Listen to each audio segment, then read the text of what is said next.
Hello everyone, welcome back to my channel.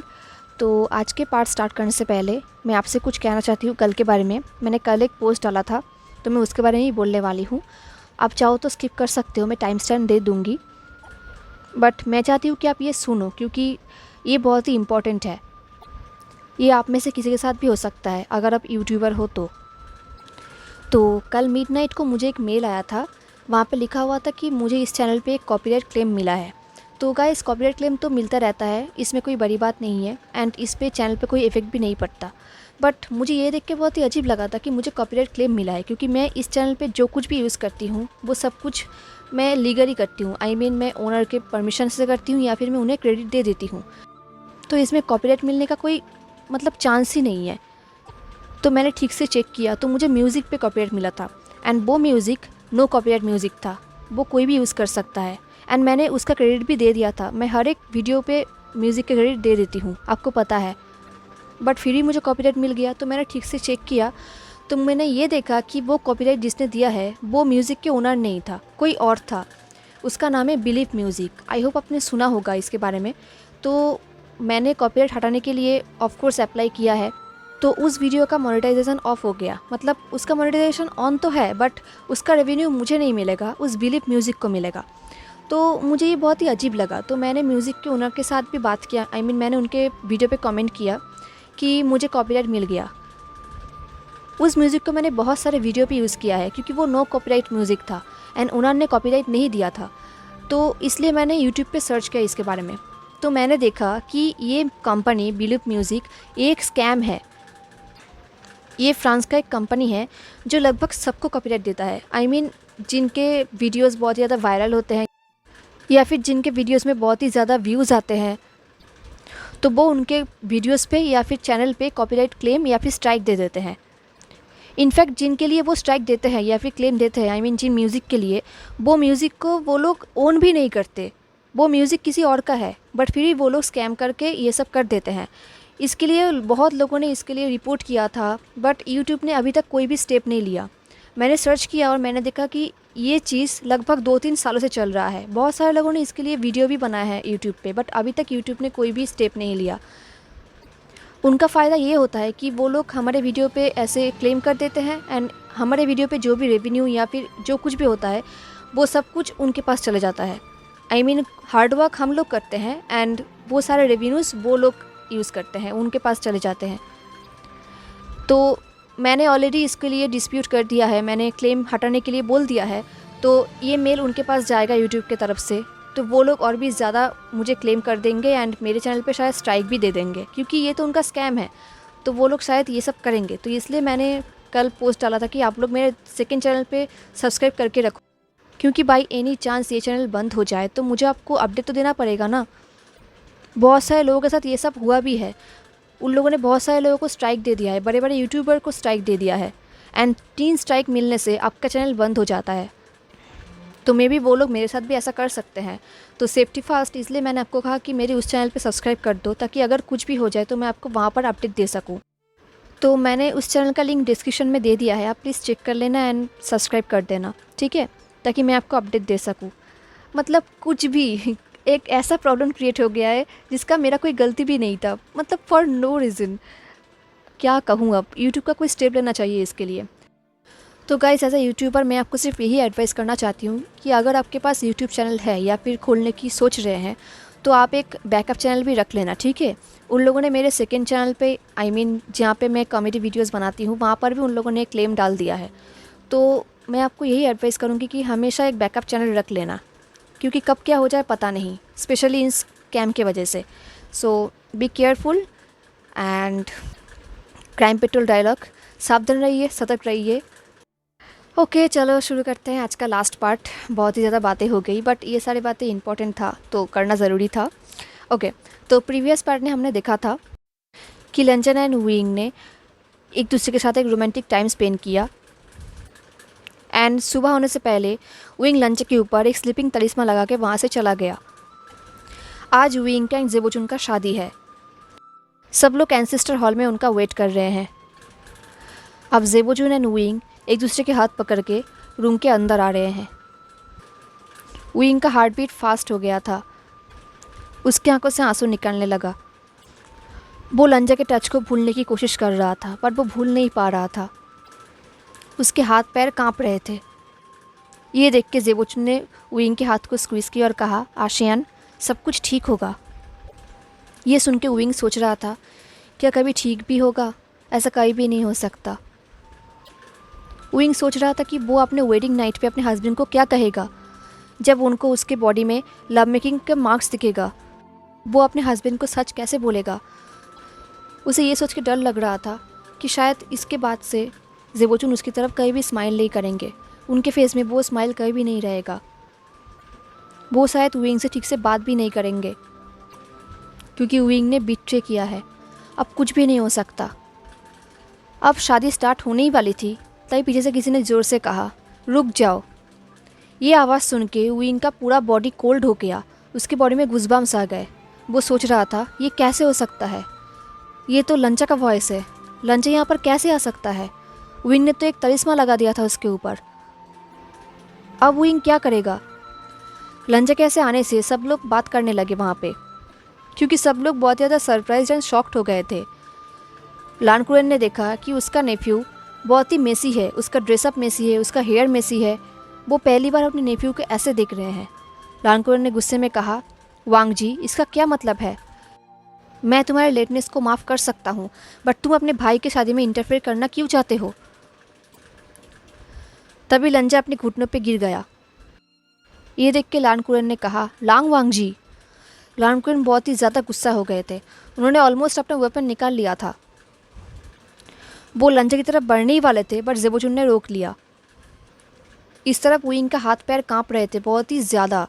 वो सोच रहा था कि लंजा कर क्या रहा है। वो मन ही मन में प्रे कर रहा था कि वो जो कुछ भी सोच रहा है वैसा कुछ भी ना हो। लानकुरन ने अपने आप को शांत किया और कहा, वांग जी, अपने सिर ऊंचा करो और अपने आप को एक्सप्लेन करो। लंजा ये भी घुटनों पे था। उसने अपने सिर को ऊंचा किया एंड उसकी पहली नज़र उइंग पर गया, जो कंटिन्यू अपने हेड को शेक किया जा रहा था एंड लंजा को रोकने की कोशिश कर रहा था। बट लंजा ने अपने आइज़ को उइंग से टर्न करके लानकुरन की तरफ किया। देन उसने अपने क्लियर वॉइस में कहा, उइंग भाई से शादी नहीं कर सकता। ये सुन के उइंग और भी ज़्यादा अपने हेड को शेक करने लगा। उसका हार्ट बीट और भी ज़्यादा फास्ट हो गया। वो मन ही मन में कह रहा था, लंजा ऐसा मत करो, प्लीज़ ऐसा मत करो। लंजा ने और भी ज़ोर से कहा, उइंग भाई से शादी नहीं कर सकता, क्योंकि वांग जी ने उइंग को टच किया है एंड उसका ऑनर ले लिया है। ये सुन के लगभग सब लोग शॉक्ड हो गए। मैडम यू तो बहुत ही ज़्यादा गुस्सा हो गई। वो उइंग के पास आई एंड उसके हाथ को टाइटली पकड़ा। मैडम यू की आंखों में बहुत ही ज़्यादा गुस्सा था। अंकल जियांग ने बहुत कोशिश की उन्हें रोकने की, बट मैडम यू ने ऑलरेडी जीजियान को निकाल लिया था। इससे पहले कि उइंग उन्हें रोकता, मैडम यू ने उइंग के कॉलर से कपड़े हटाए और देखा कि उइंग के कॉलर बोन पे सच में लव मेकिंग का मार्क है। ये देख के और भी ज़्यादा गुस्से हो गई वो। इससे पहले कि वो जीजियान से अटैक करती, ज़ेबोचुन उनके सामने आ गए। ज़ेबोचुन ने कहा, स्टिग leader Jiang, madam you, please आप गुसुलान को इसको हैंडल करने दीजिए। देन ज़ेबोचुन ने बाकी गेस्ट से कहा, हमारे ऑनरेबल गेस्ट, प्लीज़ आप कुछ टाइम के लिए साइलेंस रहिए। ये सुन के सारे गेस्ट साइलेंट हो गए। ज़ेबोचुन ने अपने वेडिंग कपड़े निकाल दिया एंड उन्होंने अपने तलवार को निकाल लिया। देन ज़ेबोचुन ने उइंग की तरफ देखा एंड एक रीअश्योरिंग स्माइल किया। देन वो लंजा के पास चले गए। उन्होंने लंजा की तरफ देखा और कहा, स्टैंड अप वांग जी। लंजा ने वही किया, क्योंकि वो अपने भाई के बात को नहीं टाल सकता। देन ज़ेबोचुन ने अपनी तलवार निकाली एंड लंजा के सामने रख लिया और कहा, अपनी तलवार निकालो एंड मेरे साथ युद्ध करो। ये देख के सब लोग शॉक्ड हो गए, उइंग भी।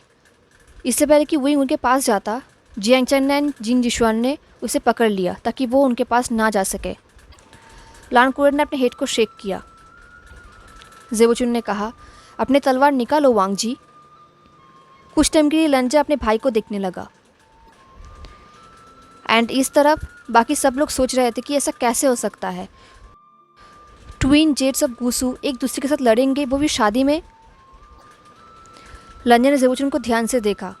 लंजा ने भी अपनी तलवार को निकाला और कहा, मैं अपने आप को होल्ड नहीं करूँगा भाई। ये देख के वुई wuxian और भी ज़्यादा अपने हेड को शेक करने लगा। वो अपने आप को फ्री करने की कोशिश कर रहा था जियांग चैंग एंड जिन जिशुआन के ग्रिप से, बट वो नहीं कर पा रहा था। इनफैक्ट वेननिंग एंड न्यूसन ने भी उसे पकड़ के रखा था ताकि विभूषण वहाँ से ना जा सके। विंग ने चिल्लाकर कहा, रुक जाओ तुम सब लोग, क्या ये रूल्स के खिलाफ नहीं है? प्लीज़ तुम लोग ऐसा मत करो। ये बोल के वो मन ही मन में कह रहा था, प्लीज़ मेरे लिए तुम सब ऐसा मत करो, अब मैं नहीं सह सकता। ये सुन के ज़ेबोचुन एंड लंजा ने अपने अंकल की तरफ देखा परमिशन के लिए। अंकल ने नोट किया और कहा, मैं इस ड्यूएल को एक्सेप्ट करता हूँ। ये सुन के विंग ने कहा, टीचर लान, आप ऐसा नहीं कर सकते। ऐसा कैसे? इससे पहले कि वो और कुछ कहता, लान कुरन ने उसके ऊपर साइलेंस स्पेल लगा दिया। इनफैक्ट लान कुरन ने उसके स्पिरिचुअल एनर्जी को भी लॉक कर दिया ताकि विभूषण और कुछ भी ना कर सके। देन लान कुरन ने कहा, ये फाइट ऑनर का है तो ये होना ही चाहिए। विंग चिल्लाना चाहता था बट वो नहीं कर पा रहा था क्योंकि उसके ऊपर साइलेंस स्पेल था। अब लंजा एंड ज़ेबोचुन का लड़ाई स्टार्ट हो गया। उनका फाइट बहुत ही ज़्यादा फियर्स था क्योंकि वो दोनों ही पावरफुल थे इक्वली। कुछ टाइम के लिए उनका लड़ाई ऐसा ही चलता रहा, बट लास्ट में ज़ेबोचुन ने लंजा को घायल कर दिया एंड लंजा ज़मीन पे गिर गया। उसके बॉडी से खून निकलने लगा। ये देख के विंग और भी ज़्यादा डर गया। ज़ेबोचुन लंजा के पास आए और कहे, अब ये लड़ाई ख़त्म होता है वांग जी। ये बोल के वो लंजा के ऊपर तलवार से अटैक करने ही वाले थे, तभी एक और तलवार आके उस अटैक को रोक दिया। सब लोगों ने उस तलवार को देखा। वो तलवार और कोई नहीं, सुईबिया था। ये देख के सब लोग शॉक्ड हो गए। इस तरफ जिन गुआंग्याओ एंड नियर मिंगजुए ने विंग को जिन जिशुआन एंड जियांग चैंग के ग्रिप से फ्री होने में मदद किया। जैसे ही विंग अपने आप को फ्री कर पाया, वो दौड़ के लंजा के ऊपर लेट गया ताकि वो लंजा को प्रोटेक्ट कर सके। उसने कहा, अगर आप उसे मारना चाहते हो तो सबसे पहले आप मुझे मारो। ये देख के लंजा ने कहा, विंग। उसने विंग को पुश करने की बहुत कोशिश किया बट विंग ने लंजा को और भी टाइटली पकड़ लिया। मैडम यू ने चिल्लाकर कहा, विंग, विवुशियान, तुम उन सीसन को बचाना चाहते हो जिसने तुम्हारे साथ गलत किया है?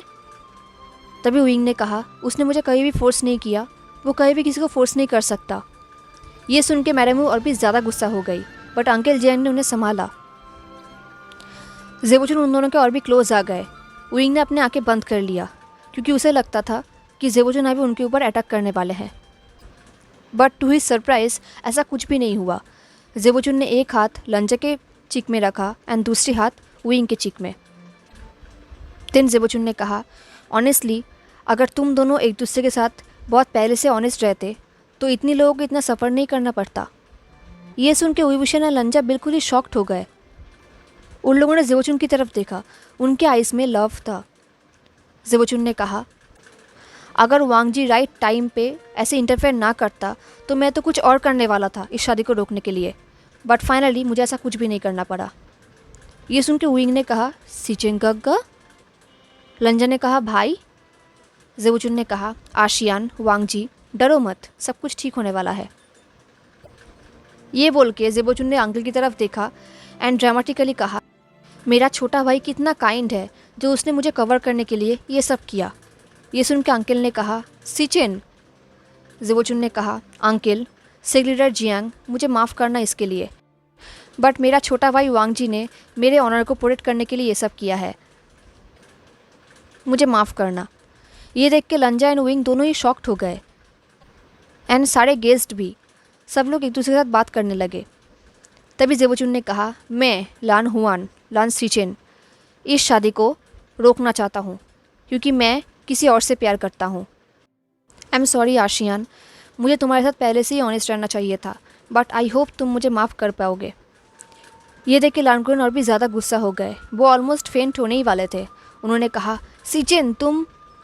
तभी ज़ेबोचुन ने ड्रामेटिकली कहा, मुझे अभी जाना होगा, मेरा प्यार मेरे लिए वेट कर रहा है। इससे पहले कि कोई और कुछ कहता, नियमिंग उसके पास आए एंड उन दोनों को अपने शॉर्ट में लेके वहाँ से निकल गए। कुछ डिसिपल्स उनका पीछा करना चाहते थे बट जिन गुआंग्याओ ने उन्हें रोक लिया। देन जिन गुआंग्याओ खुद भी वहाँ से निकल गया उन दोनों के पीछे। अब नियमिंगजुए, ज़ेबोचुन एंड जिन गुआंग्याओ नियमिंगजुए के घर पे थे। नियमिंगजुए ने चिल्लाकर कहा, रेकलेस, सिचेन तुम क्या करते अगर लांग वांग जी ठीक टाइम पे इंटरफेयर ना करता तो? ज़ेबोचुन ने कहा, वेल मुझे पता था कि वांग जी ठीक टाइम पे ज़रूर आएगा। अगर वो नहीं आता तो मैं खुद कोई ड्रामा क्रिएट करता। एंड शादी को रोक देता। जिंग गुआंग्याओ ने कहा, अर्गा आपने तो हमें डरा ही दिया था। ज़ेबोचुन ने हंसते हुए कहा, दागा आई आओ, थैंक यू सो मच मेरी मदद करने के लिए। मुझे पता था कि तुम लोग मुझे ज़रूर हेल्प करोगे, तुम्हारी हेल्प के बिना ये सब नहीं हो पाता। बट आई नो कि सब लोग अब तुम लोगों को दोष देने वाले हैं। मुझे इसके लिए बहुत ही बुरा लग रहा है, बट कोई नहीं, चलता है। अब अचानक से नियमिंग जो रोने लगा। उन्होंने रोते हुए कहा, तुम लांस कितने रोमांटिक होते हो। सीचेन, मुझे पता है कि तुम्हारे मन में विभूषण के लिए फीलिंग्स आ गया था, है ना? झूठ मत बोलना, तुम्हें देख के पता चलता है कि तुम भी उसे पसंद करते हो। ज़ेबोचुन ने कहा, दागा रोइए मत। नियमिंगजो ने कहा, तुम तो उससे शादी कर सकते थे, है ना? दिन तुमने क्यों नहीं किया? ज़ेबोचुन ने हेड को शेक किया और कहा, मैं अपने भाई के हैप्पीनेस को ऐसे छीन नहीं सकता, दैट्स वाई मैंने ये सब किया। इस तरफ गुस्सू में लान कुरेन बहुत ही ज़्यादा गुस्सा थे, इस तरफ मैडम यू भी। लान कुरेन ने लंजा एंड विंग की तरफ देखा और पूछा, क्या तुम लोगों को सिचेन के प्लान के बारे में पता था कि वो भागने वाला है? उन लोगों ने कुछ कहा नहीं, सिर्फ अपने हेड को लो कर लिया। ये देख के लान कुरेन को और भी ज़्यादा गुस्सा आ गया। उन्हें लगा कि इन दोनों को पता था। लान कुरेन ने कहा, मैं ऊपर जाके तुम्हारे पापा को क्या कहूँगा कि उनका एक बेटा शादी से ऐसे भाग गया? क्या हमारे फैमिली में कोई भी नॉर्मल वेडिंग नहीं कर सकता? एटलीस्ट एक नॉर्मल वेडिंग। लंजा मन ही मन में अपने भाई को थैंक यू कह रहा था। दिन वो घुटनों पे गिर गया एंड कहा, अंकल प्लीज़ आप मुझे विंग को मैरी करने के लिए अलाउ कीजिए। ये देख के लांग कुरेन और भी ज़्यादा शॉक्ड हो गया। उन्होंने गुस्से में कहा, लांग वांग जी। लंजन और भी ज़ोर से कहा, अंकल सेग लीडर जियांग प्लीज़ आप मुझे विंग से शादी करने के लिए अलाउ कीजिए। ये देख के विंग भी अपने घुटनों पे गिर गया और कहा, teacher Lan, uncle Jiang, madam you please आप मुझे लंजा से शादी करने के लिए अलाउ कीजिए। अंकल को सुनाई दिया सब लोग कह रहे थे कि उन दोनों को शादी करने दीजिए।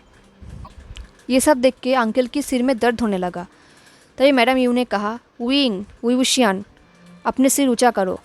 विंग ने वही किया। मैडम यू ने पूछा, क्या तुम सेकेंड यंग मास्टर लन को एज अ हस्बैंड मानना चाहते हो? विंग ने कहा, हाँ मैडम यू। ये सुन के मैडम यू ने कहा, फिर मैडम यू ने अंकल की तरफ देखा और कहा, टीचर लान। अब अंकल के पास और कोई रास्ता नहीं था, उन्हें मानना ही पड़ा। एंड फाइनली उन दोनों का शादी हो गया।